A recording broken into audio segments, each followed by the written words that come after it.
Hello दोस्तों, क्या हाल चाल है आप सबका। उम्मीद करता हूं बढ़िया होंगे। मैं आपके लिए लेकर आया हूं एक नए वीडियो में केमिस्ट्री का क्या कि उसमें असंतुलित समीकरण को संतुलित करना, मतलब क्या कि अनबैलेंस इक्वेशन को, केमिकल इक्वेशन को क्या करना, बैलेंस करना है। चलिए सबसे पहले हम शुरू से बताते हैं। देखिए सबसे पहले हम बात करते हैं केमिकल इक्वेशन की बात। केमिकल इक्वेशन से पहले केमिकल रिएक्शन की बात करते हैं। केमिकल रिएक्शन ये क्या होता है? जैसे कि मान लीजिए कि कोई भी दो रिएक्टेंट, ठीक है, आपस में रिएक्ट करके एक नए अलग अलग क्या बनाता है, मैटर बनाता है, सब्सटेंस बनाता है। मान लीजिए और सी और डी बनाता है। ये जो घटना होती है, ये जो क्रिया होती है, ये जो काम होता है, ठीक है, इसी को बोलते हैं केमिकल रिएक्शन बोलते हैं। क्या बोलते हैं? केमिकल रिएक्शन बोलते हैं। अब ये जो एरो का निशान दिया हुआ ना, इसके पहले जो भी आता है ना, इसको बोलते हैं रिएक्टेंट। क्या बोलते हैं? रिएक्टेंट। इसको हिंदी में बोलते हैं अभिकारक। क्या बोलते हैं? अभिकारक। क्या बोलते हैं? अभिकारक। ये जो एरो का निशान आप देख रहे हैं, ठीक है, इसके बाएं ओर बिफोर, ठीक है, ये जो है ना, ये केमिकल रिएक्शन से पहले जो भी है मैटर है उसको बोलते हैं रिएक्टेंट। इसको बोलते हैं अभिकारक बोलते हैं या अभिकर्मक बोलते हैं, ठीक है। और ये जो है केमिकल रिएक्शन के बाद, after chemical reaction is called C+D, जो है इसी को बोलेंगे, इसको बोलेंगे प्रोडक्ट बोलते हैं। क्या बोलते हैं?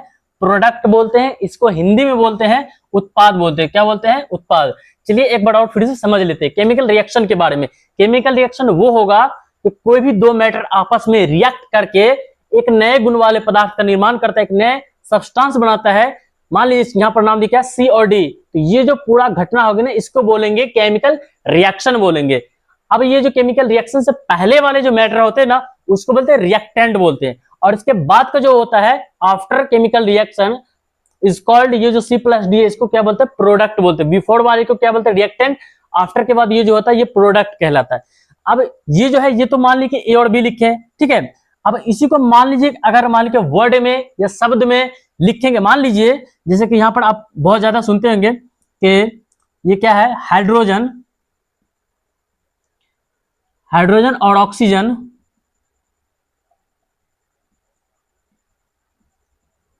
ऑक्सीजन, ये दोनों आपस में मिल करके क्या बनाता है? हाइड्रोजन ऑक्साइड बनाता है। क्या बनाता है? हाइड्रोजन, हाइड्रोजन ऑक्साइड बनाता है। हाइड्रोजन क्या है? ये ऑक्सीजन के साथ मिल करके हाइड्रोजन ऑक्साइड बनाते हैं, जिसको बोलते हैं H2O। आप जानते हो ये इसका फॉर्मूला केमिकल, ये फॉर्म में ये क्या लिखे हैं, ठीक है। इसको हिंदी में बोलते हैं जल बोलते हैं। क्या बोलते हैं? जल। मतलब क्या है कि ये जो है हाइड्रोजन और ये ऑक्सीजन, ये दोनों आपस में एक अलग पदार्थ का निर्माण कर रहे हैं, एक अलग मैटर बना रहा है, जिसको क्या बोलते हैं? वाटर बोलते हैं, जिसको क्या बोलते हैं? जल बोलते हैं। या इसका केमिकल नेम जो होता है, इसको बोलते हैं हाइड्रोजन ऑक्साइड बोलते हैं। ये तो ये सबसे पहले ये देखिए वर्ड में लिखे हाइड्रोजन लिखे हैं, यहाँ पर ऑक्सीजन लिखे हैं, उसके बाद क्या लिखे? हाइड्रोजन ऑक्साइड बोले। अगर यही वर्ड के बजाय अगर इसको हम लिखेंगे, इसके कह लीजिए कि फॉर्मूले में लिखेंगे, जैसे हाइड्रोजन को मान लीजिए यहाँ पर लिख देते हैं, मान लीजिए H2 लिख देते हैं, ठीक है। और ये ऑक्सीजन है ना, ऑक्सीजन को क्या लिखते हैं? O2 लिख देते हैं। तब ये दोनों आपस में रिएक्ट कर करके क्या बनाएगा? H2O। यहाँ पर इसका ये फॉर्म लिखे है ना, फॉर्मूला लिखे हैं, जल का फॉर्मूला लिखे हैं, वाटर का फॉर्मूला लिखे हैं। तो ये जो है ना, ये H2O2, यहाँ पर H2O जो लिखे हैं, ये जो होती है इसको बोलते हैं केमिकल इक्वेशन बोलते हैं। केमिकल इक्वेशन, इसकी पहचान ये है, ये जो है ना, ये एरो का निशान रहेगा। इसके पहले देखिए जो बना हुआ जो लिखे हैं हम H2 लिखे हैं, यहाँ पर O2 लिखे हैं, इसको बोलते हैं रिएक्टेंट बोलते हैं। और आफ्टर के बाद जैसे कि ये जल बना है ना, ये वाटर बना है, इसको क्या बोलते हैं? प्रोडक्ट बोलते हैं। ये तो फॉर्मूले में लिखे हैं, तो इसको बोलते हैं केमिकल इक्वेशन। क्या बोलते हैं? केमिकल इक्वेशन लिख देते हैं, केमिकल इक्वेशन। केमिकल इक्वेशन ये पूरा हो गया, ठीक है। अब इसी में क्या होता है, इसमें देखा जाता है इसके इसमें जो एटम नंबर, जैसे कि मान लीजिए ये हाइड्रोजन लिखा, हाइड्रोजन का एटम नंबर कितना? 2 है। ऑक्सीजन लिखा, ऑक्सीजन का एटम नंबर यहाँ पर कितना? 2 है। अब मान लीजिए आफ्टर ये जो रिएक्शन हुआ, इसके बाद क्या है? हाइड्रोजन तो 2 है, ऑक्सीजन क्या है? 1 है। ये जो है ना केमिकल इक्वेशन, ये है अनबैलेंस्ड है। क्या है? अनबैलेंस्ड है, अनबैलेंस्ड है। इसी को हम बैलेंस करने के लिए बताएंगे। चलिए इसको मिटा करके हम 2-3 क्वेश्चन लिखते हैं, उसके बाद मैं आपको बताऊंगा कि अनबैलेंस इक्वेशन को बैलेंस कैसे करना है, ठीक है। बोर्ड पे जैसे कि लिखा हुआ एक इक्वेशन लिखा हुआ है, ये अभी क्या अनबैलेंस्ड है, अनबैलेंस्ड है। देखिए अनबैलेंस कैसे पता कर रहे हैं जैसे कि मान यहाँ पर H लिखा, ये क्या हाइड्रोजन है, ठीक है। यहाँ पर देखिए ये क्या है कि अभिक्रिया से पहले, ये केमिकल रिएक्शन से पहले हाइड्रोजन कितना परमाणु का है, इसमें कितना परमाणु शामिल है, जैसे यहाँ पर क्या लिखा हुआ, 1 लिखा हुआ, ठीक है। और यहाँ देखेंगे रिएक्शन के बाद देखिए यहाँ पर जो लिखा हुआ है इसमें क्या लिखा हुआ, हाइड्रोजन कितना लिखा हुआ, 2 लिखा है, इसमें क्या एटम मिला, 2। यहाँ पर देखिए 1 लिखा हुआ, यहाँ पर क्या लिखा, 2 लिखा। एक नियम होता है क्या कि लेवोजियर ने, जो केमिस्ट्री के फादर है, उन्होंने एक नियम दिया था कि कोई भी जो है ना, ये द्रव्यमान संरक्षण का नियम दिया था कि द्रव्यमान किसी भी वस्तु का द्रव्यमान ना तो उत्पन्न किया जा सकता, ना इसे नष्ट किया जा सकता। मतलब कि अभिक्रिया से पहले जितना का होगा ना, जितना बैलेंस इधर होगा इस पलड़े पर, उसी तरह से उतना ही बराबर का होगा उस पलड़े पर, मतलब दोनों बैलेंस होगा। यहाँ पर तो लेकिन दिख रहा है अनबैलेंस्ड है। यहाँ पर क्या अभिक्रिया से पहले क्या है, यहाँ पर 1 है परमाणु, और अभिक्रिया के बाद क्या है, यहाँ पर 2 है। इसको बैलेंस करना है ना। यहाँ पर मान लीजिए नाइट्रोजन है लिखा हुआ, ठीक है, और यहाँ पर नाइट्रोजन देख लीजिए, यहाँ पर अभिक्रिया से पहले की बात करते हैं तो यहाँ पर कुछ नहीं लिखा होता, यानी कि एक इसमें छिपा हुआ। लेकिन अभिक्रिया के बाद देख लीजिए ये क्या है, ये जो है ना, ये वो ब्रैकेट लिखा हुआ है, यानी कि यहाँ ब्रैकेट के बाहर क्या लिखा, 2। जैसे कि मान लीजिए मैथ में पढ़ते हैं ना, 2 इंटू लिखा 5 + 7x लिखा हुआ, तो ये 2 क्या है, ये 2 क्या है, 5 के साथ भी मल्टीप्लाई है, और क्या ये 2 है 7x के भी साथ क्या मल्टीप्लाई है। उसी तरह से यहाँ केमिस्ट्री में ये रूल होता है, अंदर वाले ये जो है ना, ये बाहर में 2 जो लिखा हुआ है, ये अंदर वाले सारे के साथ क्या मल्टीप्लाई है, ठीक है। तो यहाँ पर ये क्या हो जाएगा, यहाँ पर क्या होगा, नाइट्रोजन कितना आएगा, 2 आएगा। यहाँ पर भी देख लिया, अभी अभिक्रिया से पहले कितना 1 है, अभिक्रिया के बाद कितना 2 है, यहाँ भी अनबैलेंस्ड है। अब हम बात करते हैं ये क्या है, कैल्शियम है, ठीक है। कैल्शियम देखिए अभिक्रिया से पहले कितना, यहाँ पर भी 1 है, यहाँ पर कुछ नहीं, यानी कि ये बैलेंस है, कोई दिक्कत नहीं है, ठीक है।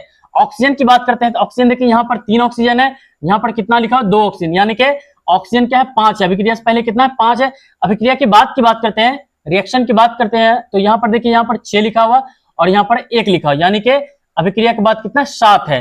अब इसी को मान लीजिए कि हम क्या करते हैं कि अनबैलेंस है, इसी को बैलेंस करते हैं। देखिए ये जो लिखे इतना समझ में नहीं आता, इसको मिटाकर फिर मैं आपको समझाता हूं। देखिए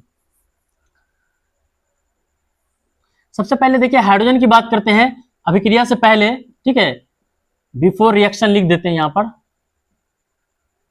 बिफोर रिएक्शन, यहां पर लिखा हुआ कितना लिखा हुआ, यहां पर लिखा हुआ 1 लिखा हुआ। आफ्टर रिएक्शन के बाद यहां पर कितना लिखा, हाइड्रोजन कितना लिखा, 2 लिखा हुआ। अब मान लीजिए कि यहां पर मान लीजिए नाइट्रोजन है, ये बिफोर रिएक्शन के पहले कितना लिखा हुआ, 1 लिखा हुआ, यहाँ पर भी कितना लिखा हुआ, आफ्टर रिएक्शन के बाद 2 लिखा हुआ। अगर मान लीजिए ऑक्सीजन की बात करते हैं, ऑक्सीजन क्या है, यहाँ पर 5 लिखा हुआ बिफोर रिएक्शन के पहले, और आफ्टर रिएक्शन के बाद ऑक्सीजन कितना लिखा हुआ, 7 लिखा हुआ। जैसे कि अभी इससे पहले बताए थे, यहाँ पर कितना हो गया, 6 हो गया, यहाँ पर कितना हो गया, 1 हो गया, 7 हो गया, ठीक है। तो इन सबको क्या करना, बैलेंस करना। देखिए बैलेंस करने में नियम क्या है, यहाँ पर जैसे कि नीचे लिखा हो, नीचे कुछ भी नहीं लिखेंगे। जब भी लिखना होता है ना, कुछ भी लिखना होता है, हम लिखेंगे इसको, जैसे कि यहाँ पर हाइड्रोजन लिखा हुआ, तो यहाँ इसके आगे में कुछ ना कुछ जोड़ करके लिखेंगे, ठीक है। और यहाँ पर जैसे कि कैल्शियम लिखा, इसके आगे कुछ ना कुछ लिख करके इसको बैलेंस करेंगे। जैसे यहाँ पर भी क्या कैल्शियम है, तो यहाँ पर भी क्या, इसके बाहर ही कुछ ना कुछ लिखेंगे। यहाँ पर H2O लिखा, यहाँ पर ही कुछ ना कुछ लिख करके बैलेंस करेंगे। कैसे बैलेंस करते हैं, देखिए बताते हैं कैसे। देखिए लिखा हुआ जैसे कि मान लीजिए HNO3 + Ca × OH × 2 लिखा हुआ, ये रिएक्शन के बाद क्या है, Ca, देखिए लिखा NO3 × 2 + H2O। देखिए सबसे पहले हम हाइड्रोजन को बैलेंस करते हैं। यहाँ आफ्टर रिएक्शन में क्या लिखा, 2 लिखा, यहाँ लिखा सिर्फ 1 लिखा हुआ। तो मान लीजिए कि हम जैसे कि बताए थे, यहाँ इसके आगे में ही कुछ ना कुछ जोड़ करके हम इसको क्या करते हैं, बैलेंस कर सकते हैं। क्या कर सकते हैं, बैलेंस कर सकते हैं। तो मान लीजिए कि यहाँ पर अभिक्रिया के बाद, आफ्टर रिएक्शन के बाद ये कितना, हाइड्रोजन 2 है, यहाँ पर हम सिर्फ और सिर्फ मान लीजिए 2 जोड़ देते हैं, ये बैलेंस हो जाता है। लेकिन एक चीज क्या है, ये 2 लगाने से क्या है, ये जो यहाँ पर लिखा NO3 जो लिखा हुआ, ये 2 इन सब के लिए भी, ये 2 क्या है, इन सब के लिए भी है, ठीक है। जैसे कि मान लीजिए ये 2 लगाए, तो ये देखिए नाइट्रोजन क्या है, अभिक्रिया के बाद 2 हो जाएगा। कैसे, ये तो हाइड्रोजन के साथ तो गुना में है, ये 2 इंटू, देखिए ये हाइड्रोजन ये अलग प्लस क्या है NO3 ये अलग है, ये 2 क्या है, हाइड्रोजन के साथ तो होगा ही गुना, और ये 2 क्या है, ये नाइट्रोजन के साथ भी गुना होगा, और ये 2 क्या है, ऑक्सीजन के भी साथ गुना होगा। तो यहाँ पर हम एक देखने के लिए एक मिलता है क्या, कि देखिए यहाँ पर जैसे कि ये नाइट्रोजन लिखा, अभिक्रिया के पहले तो 2 हो गया, लेकिन अभिक्रिया के बाद भी 2 ही लिखा, ये दोनों बैलेंस हो गया। मतलब एक सिर्फ 2 यहाँ पर लिखने से हाइड्रोजन भी बैलेंस हो गया और मेरा नाइट्रोजन भी बैलेंस हो गया, दोनों बराबर हो गए। यहाँ पर देखिए 2 हाइड्रोजन लिखा हुआ, यहाँ पर भी 2 हाइड्रोजन हो गया, यहाँ पर 2 नाइट्रोजन लिखा, यहाँ पर 2 लिखे बाहर में, तो ये क्या है, 2 नाइट्रोजन हो गया। अब बात हम करते हैं ऑक्सीजन की बात करते हैं। ऑक्सीजन देखिए अभिक्रिया से पहले यहाँ पर 2 लगाए जो ही, यहाँ पर ऑक्सीजन सिर्फ 6 हो गया है, ठीक है, ऑक्सीजन क्या हो गया 6 हो गया है। लेकिन यहाँ पर हम देख रहे हैं यहाँ पर क्या कि यहाँ पर क्या देख रहे हैं कि ऑक्सीजन यहाँ तो 2 और लिखा हुआ, 6 में 2 और जो है कितना होगा 8 होगा, यानी कि क्या अभिक्रिया से पहले ऑक्सीजन कितना 8 है। यहाँ पर 8 कैसे होगा देखिए 2 जैसे यहाँ पर लिखा हुआ ना, यहाँ तो ये अंदर में गुना हो जाएगा। कैल्शियम ठीक है, कैल्शियम कुछ नहीं, यानी कि यहाँ पर क्या 1 है, ये भी ठीक है, ये भी ठीक है, इसको बैलेंस करने की कोई जरूरत नहीं, ठीक है। नाइट्रोजन अभी हम बैलेंस कर ही दिए। ऑक्सीजन यहाँ पर अभिक्रिया से पहले कितना 8 है, अभिक्रिया के बाद कितना लिखा हुआ 2 यहाँ पर आएगा। देखिए ये 2 और 3 क्या गुना होगा 6 हो जाएगा। यहाँ पर ऑक्सीजन कितना 6 है, यहाँ पर सिंगल सिर्फ हाइड्रोजन कितना ऑक्सीजन कितना है 1 है, यानी कि 7 ही पूरा है। तो यहाँ पर अगर 2 और मिला देंगे तो कितना 8 हो जाएगा। तो 2 यहाँ कुछ नहीं, यहाँ पर लिखना पड़ेगा, यहाँ पर लिखेंगे तो ये क्या हो जाएगा, देखिए ऑक्सीजन तो यहाँ पर 2 हो जाएगा, यहाँ पर क्या हो जाएगा 2 हो जाएगा, 6 यहाँ लिखा 2 यहाँ लिखा 8 हो जाएगा। लेकिन हाइड्रोजन क्या है, देखिए यहाँ पर 2 और 2 कितना हो गया 4, अभिक्रिया के बाद कितना 4 है। लेकिन अभिक्रिया से पहले कितना देख लेते हैं, यहाँ पर कितना 2 लिखा हुआ हाइड्रोजन और 2 इसके बाहर में लिखा हुआ, यानी कि 4 हो गया, ये बैलेंस हो गया। ये मैं उम्मीद करता हूं कि आपको समझ में आया होगा कि अनबैलेंस इक्वेशन को बैलेंस कैसे करा जाता है। तो ये आप थोड़ा सा लगा करके बना सकते हैं, ठीक है। मैं कुछ क्वेश्चन देता हूं प्रैक्टिस के लिए, ठीक है, आप लोग उसे करके आएंगे, ठीक ना। चलिए लिखते हैं। देखिए जैसे कि बोर्ड पे कुछ क्वेश्चन मैंने लिखा है, देखिए लिखा हुआ जैसे कि मान लीजिए यहाँ पर क्या NaOH लिखा हुआ है। यहाँ पर हाइड्रोजन, पहले हम बात करते हैं सोडियम की, यानी कि Na की बात करते हैं। यहाँ अभिक्रिया से पहले सिर्फ क्या 1 है, अभिक्रिया के बाद साफ साफ दिख रहा है यहाँ पर क्या Na2 लिखा हुआ है, यानी कि क्या सोडियम क्या अभिक्रिया के बाद 2 है, ठीक है। अब हम बात करते हैं हाइड्रोजन की, हाइड्रोजन यहाँ पर 1 लिखा, यहाँ पर 2 है, 3 हो गया, यहाँ पर क्या है 2 है, यानी कि ये भी अनबैलेंस्ड है। ऑक्सीजन की बात करते हैं, ऑक्सीजन यहाँ पर देखिए क्या 1 है और यहाँ पर ऑक्सीजन कितना O4 लिखा है, यानी कि 4, 5 हो गया है। यहाँ पर तो 4 है, यहाँ पर कितना 5, ये तो ठीक है बैलेंस है। चलिए सबसे पहले हम बात करते हैं सोडियम को बैलेंस करते हैं। जैसे कि हमने बताया आपको कि जब भी बैलेंस करने का नियम में ये नीचे नहीं लिखेंगे, ये इसके आगे लिखेंगे। यहाँ पर या दे सकते, यहाँ पर दे सकते हैं आप कुछ, यहाँ पर कुछ लिख सकते हैं, घटा या बढ़ा सकते हैं, ठीक है, कुछ भी दे सकते हैं। चलिए यहाँ सबसे पहले हम बात करते हैं सोडियम की। सोडियम यहाँ पर Na2 लिखा हुआ, तो 2 डायरेक्ट अगर यहाँ पर जोड़ देते हैं तो बैलेंस हो जाएगा। लेकिन क्या देखिए बिगड़ क्या जाएगा, जैसे ऑक्सीजन कितना यहाँ अभिक्रिया से पहले 2 हो जाएगा, हाइड्रोजन भी कितना हो जाएगा 2 हो जाएगा, हाइड्रोजन भी 2, ऑक्सीजन भी 2 हो जाएगा। और यहाँ पर देखिए क्या अभिक्रिया से पहले ऑक्सीजन कितना, हाइड्रोजन कितना है 2 लिखा हुआ है और ऑक्सीजन कितना यहाँ पर 4 है, यानी कि क्या है कि 4 यहाँ पर ऑक्सीजन हो गया, 2 हाइड्रोजन हो गया। तो ऑक्सीजन की बात करते हैं यहाँ पर 2 और यहाँ पर 4, तो 6 हो गया है। लेकिन अभिक्रिया की बात देखिए यहाँ पर ऑक्सीजन कितना 4 है, यहाँ पर कितना कुछ नहीं लिखे, कुछ नहीं लिखा, यानी कि क्या यहाँ पर 1 छुपा हुआ है। अगर मान लीजिए कि यहाँ पर 2 लिख देते हैं तो ये अभिक्रिया के बाद क्या हो जाएगा, ऑक्सीजन 4 यहाँ और 2 यहाँ, यानी कि 6 हो जाएगा, ये दोनों बैलेंस हो गया है, ठीक है। अब हम बात करते हैं हाइड्रोजन की। हाइड्रोजन की बात करते हैं तो अभिक्रिया से पहले हाइड्रोजन कितना है 2 यहाँ लिखा, 2 यहाँ है, 4 हो गया है। और अभिक्रिया के बाद देखिए 2 यहाँ ब्रैकेट में पहले से लिखा हुआ, 2 इसके नीचे लिखा, 2 2 कितना हो जाएगा 4 हो जाएगा, ये भी क्या है बैलेंस हो गया ये, ठीक है। तो फाइनली इसका आंसर हम लिखते हैं 2NaOH plus H2SO4 equation Na2SO4 plus 2H2O, ठीक है। चलिए सेकंड की बात करते हैं, ये थर्ड नंबर क्वेश्चन की बात करते हैं। NaCl लिखा, AgNO3 लिखा, AgCl और NaNO3 लिखा हुआ। देखिए NaNO3 देखिए यहाँ पर क्या बैलेंस है। Ag की बात करते हैं, ये भी क्या है Ag बैलेंस है। NaCl की बात करते हैं, ये भी, और Na क्या है, ये सब क्या बैलेंस है। ये तो इसको बैलेंस करने की इक्वेशन ये ऑलरेडी क्या है बैलेंस्ड है, ठीक है। चलिए एक क्वेश्चन मैं आपके लिए छोड़ रहा हूं, कमेंट करके इसका आप आंसर बताएंगे, ठीक है। अगर वीडियो पसंद आए तो लाइक करें, कमेंट करें, शेयर करें, ठीक है, अपने दोस्तों को भी भेजें, ठीक है। धन्यवाद।